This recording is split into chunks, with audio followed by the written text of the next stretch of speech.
Rieccoci insieme. Abbiamo una telefonata, pronto? Pronto? Sì, pronto, buongiorno. Da dove chiama?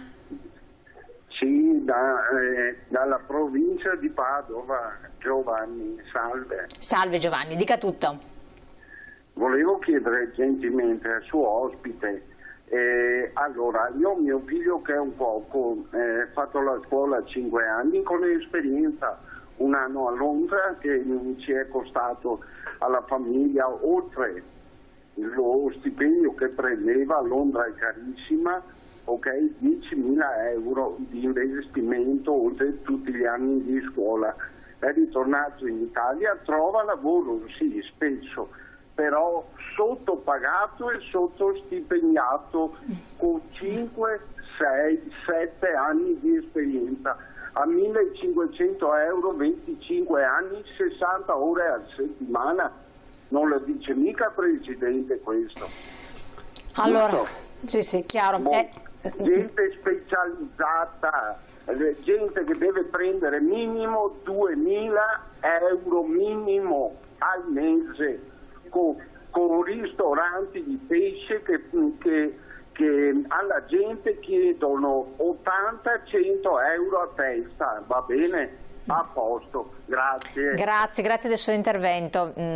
Stavamo proprio parlando di questo prima che telefonasse il signore nel fuori onda, cioè effettivamente il gioco ne deve valere la candela, perché anche una famiglia che si sobbarca a spese di questo tipo per fare un master al proprio figlio in vari ambiti, che fa esperienza e tutto, poi qua si trova, non vive. Io facevo un esempio di una persona straniera che ho conosciuto che viene dal Marocco, dice sì, mio figlio, ma come faccio a fargli dire guarda vivi qua 1.300 euro un'impresa artigiana, quando se va all'estero guadagna molto di più, perché qua la vita da noi è cara. Cioè una volta si diceva l'Italia, adesso in Italia non vivi se non prendi uno stipendio adeguato, quindi abbiamo un problema di cuneo fiscale, sarà del cuneo fiscale, però c'è, lo telespettatore ha ragione. Ho avuto il tempo di dirlo prima, no? Quando ho detto che non dipende solo dallo stipendio. È vero, ma non è che lo stipendio sia secondario, evidentemente. Perché se no non esce dalla famiglia. Il livello che abbiamo in Italia è effettivamente molto basso rispetto alle esigenze. All'Europa. È una situazione che in certi casi capisco che diventi insostenibile. Ha ragione il signore che ha telefonato nel dire uno fa un investimento notevole anche a livello di famiglia, ma l'investimento è anche dello Stato poi nella formazione, perché le scuole, le università comunque costano, c'è l'investimento pubblico nella costruzione di figure professionali. Sì, ma poi dice chi te lo fa fare ad andare a lavorare in quel posto se poi alla fin fine non... Questo è un problema che più volte è emerso, è legato al tema del cuneo fiscale ovviamente, no? Perché sappiamo benissimo che il costo, la tassazione del lavoro è molto alto, quindi il costo per l'impresa è elevatissimo, ma quello che arriva in tasca poi al lavoratore è purtroppo troppo poco. E c'è un tema generale sul livello salariale o stipendiale che dovrebbe essere rivisto, perché non è sicuramente in linea con le esigenze di una vita per come deve essere vissuta in questi tempi. Perché noi stiamo anche chiacchierando fuori onda, andiamo partecipi ai nostri telespettatori, che anche formare degli stranieri, ma non appena lo straniero non è più disperato e quindi si è formato e magari trova anche un lavoro, si rende conto che, ed è purtroppo un dato di fatto, io ho parlato con diversi che vengono anche dall'India, eccetera, non riesce, sopravvive con quegli stipendi che gli vengono dati, per cui prende, tanto quanto è venuto in Italia, prende e va da un altro paese, cioè si sposta. È oggettivamente vero. Non posso che riscontrare quindi non siamo neanche da PIL per stranieri che dovrebbero essere poi qualificati, perché a noi non serve lo straniero che non sappia appunto fare. Dobbiamo prevedere comunque che ci sia, è fondamentale una formazione. Perché come si diceva anche prima, i lavori sono sempre più tecnologici, diciamo, quindi c'è necessità comunque di approfondire le conoscenze, la propria formazione per affrontare i lavori in una maniera migliore. Il problema del livello salariale, come dicevo prima, è un problema reale qui in Italia, cioè proprio cioè l'impresa non riesce a pagare di più, perché allora è un problema legato al mercato, legato ai costi, grossa parte, come si diceva prima, il cosiddetto cuneo fiscale incide tantissimo, ovvero il costo del per l'impresa orario è molto elevato rispetto al netto che arriva poi in tasca al dipendente. Quindi allora facevo riferimento alla bilateralità e welfare che può arrivare da lì, è sempre un elemento che aiuta, non è sufficiente. Non è ovviamente. Sufficiente, ma anche perché poi uno tirate 2 righe dice e io in pensione, se mai ci andrò, con cosa ci vado? Con la minima che manco riesco a sopravvivere. Perché il welfare non ti fa cumulo per la pensione. Il tema della pensione però è in prospettiva un tema preoccupante, perché ma molto preoccupante. Se c'è sempre poca gente che lavora e la popolazione non aumenta, chi pagherà le pensioni? Al 2070 11 milioni meno di abitanti in Italia. Chi pagherà le pensioni per gli anziani in quel momento? Esatto. Cioè, la situazione è veramente... questo secondo me questo è uno degli aspetti per i quali la politica, oltre a qualche proclama generale, non ha però prodotto risultati o iniziative veramente concrete, come invece hanno fatto altri paesi europei che si trovano in questo momento con un livello di crescita della popolazione, di rinnovo della popolazione sicuramente positivo. Noi siamo in Italia a 1,25, quando sappiamo che dovremmo arrivare almeno a 2 per garantire 1,25 figlio per ogni donna, diciamo. I numeri sono veramente preoccupanti da questo punto di vista. Ma non c'è neanche un incentivo ad avere più figli perché non riesce a mantenerli. Non c'è una politica che ha guardato, che ha puntato a questo. I vari governi fanno dei proclami, però poi non riescono a metterli a terra.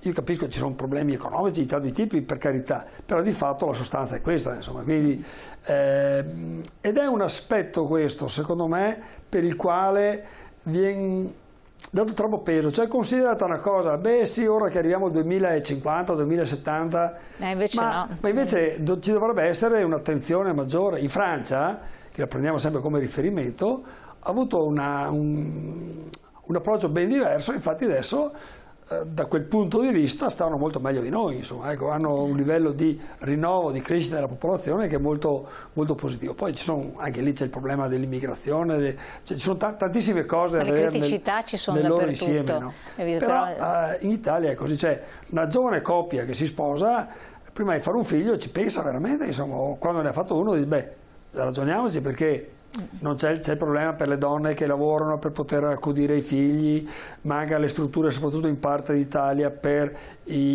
parlo di asili nido, parlo di... Ma anche le case stesse, cioè non... E quindi nell'insieme il problema è veramente determinante per il prossimo futuro del nostro Voi peraltro paese. L'avete anche analizzato di recente perché come CNA volete puntare sulle giovani imprese.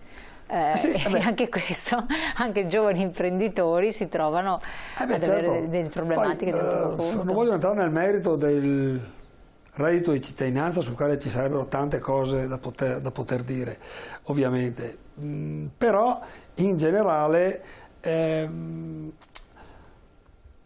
ci sono da incasellare alcuni aspetti, no? Allora, se ragioniamo in termini di artigianato, allora, pur essendo vero che l'attività in generale si è più tecnologicizzata, c'è comunque sempre la forte presenza di un lavoro manuale, di una capacità di saper fare le cose. E culturalmente, da un po' di anni a sta parte, diciamo a diversi anni a sta parte, l'idea che passa in Italia, nei media, nei pubblici dibattiti, il lavoro manuale viene considerato quasi un lavoro di serie B o di serie C, cioè l'immagine è sempre di uno che lavora in ufficio, che lavora in una situazione chiaramente diversa. Quindi ci dovrebbe essere un approccio culturale, secondo me, diverso, parlo sempre di approccio culturale, come dicevo prima, per altri argomenti, anche rispetto alla validità del lavoro manuale e sul fatto che un giovane può comunque avere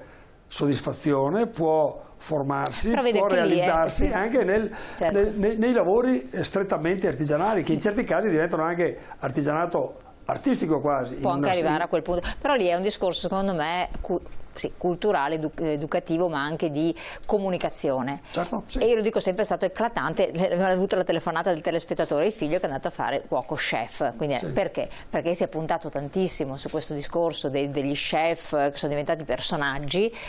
le scuole di cucina, le scuole alberghiere hanno incrementato notevolmente le presenze di studenti. Dopo non è quella la vita dello chef, quella che si vede in televisione, però insomma comunque è stata di appeal, no? Cioè, sicuramente. Assolutamente. E lo stesso avevano riscontrato quando facevano quei programmi battenti sulla vendita delle case.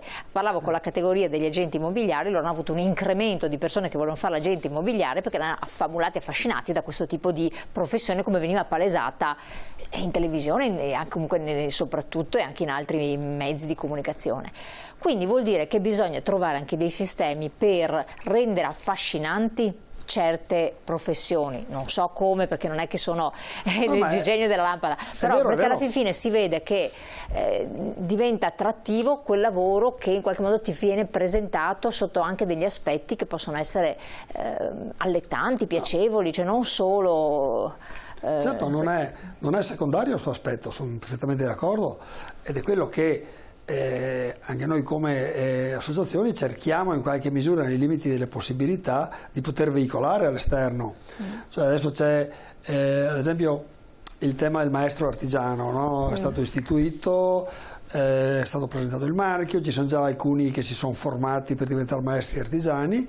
È un elemento chiaramente di appeal, perché anche il ragazzo che va a lavorare nella bottega in cui c'è la figura che gli insegna, che è riconosciuto come maestro artigiano, è comunque una cosa che può essere vista anche in maniera molto interessante da quel punto di vista lì, no? Cioè c'è un rapporto più che può essere creativo, ma costruttivo, produttivo da quel punto di vista. Certo è che non è che si inventano le cose così, non è così facile non sono così facili da risolversi. Però bisogna lavorarci, perché altrimenti si resta fermi e dopo le cose degenerano.